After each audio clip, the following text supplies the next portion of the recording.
into getting these guys ready for this NFL during their career here? Well, it just happens to be the system that we believe in and we sell, and we let them know that if they can play here and function here and learn what to do when they go to these combines and pro days and these interviews with staffs and they start talking ball, they're going to do extremely well. And then also we know that when the NFL watches our players on tape, they're going to see everything they need to know. They're not going to have to, well, I wonder if he can do this, I wonder if he can do that.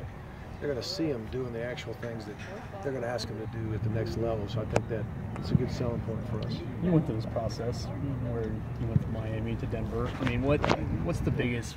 Denver to Miami, actually. I don't know. What's the biggest piece of advice you feel like you give, no matter the position, no matter the age, that really carries over all these years? Well, I think you just got to really believe in yourself, and you just got to do everything in your power to make a club, and that's showing up on time, learning what to do, staying in great condition, staying out of trouble, and then just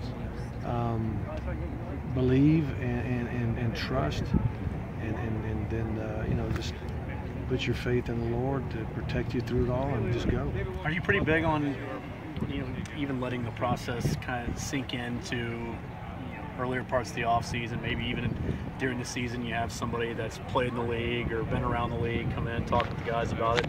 Oh yeah, we do that a lot. We've got our honorary captains, probably half of them have been NFL football players over the years, and they always talk to our team on our home games the night before the game, and then throughout the year we have different people come in, and just hiring a guy like Jonas Jennings, come in for a player relations guy who was 9-10 years in the NFL and did it the right way and came out of it with a lot of great experiences that they can help our guys with in a practical way.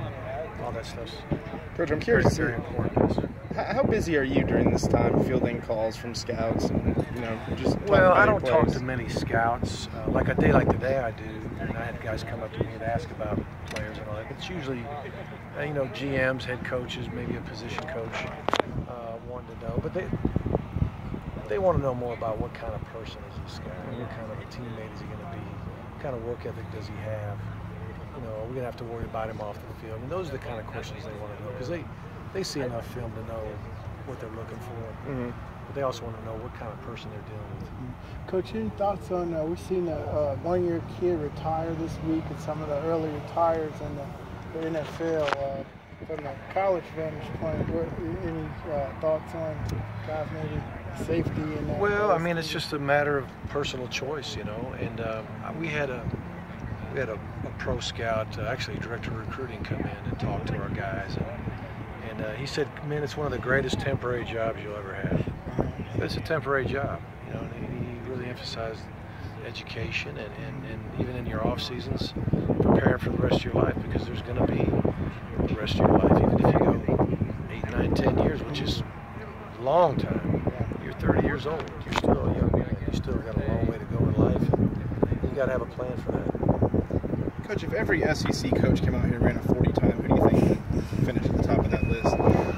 The youngest guy. Without a hip replacement.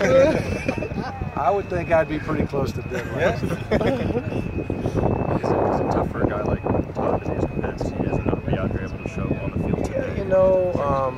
I don't know exactly what he's going through, but Todd, he knows the deal. He knows that his time will come. As a matter of fact, just a side note on Todd, the kind of guy he is, we were going to push it as late as we could push it for him to be as healthy as he could be. Kind of like we did with Murray last year. And Murray ended up throwing beautifully and being able to compete and all that. But Todd said, "Hey, coach, don't do that for me." He said, "I'm going to have plenty of opportunity to make it what's the very best for the rest of the guys. If they want to go earlier, let's go earlier." So he was very gracious about that, knowing that he'll, as he gets closer to the draft, show more possibly, at least through the interview process and all that kind of thing. I think he knows the history of AC. Can you describe your relationship with Rennie Curran? I know this was his first time at a pro day since his backing up was at 09, I believe. Right. But good to have him back and kind of run up the guys. We love Rennie. I love all these former players actually, but Rennie's one of my favorites. And, I would have to say they're all one of my favorites. What did you see from him?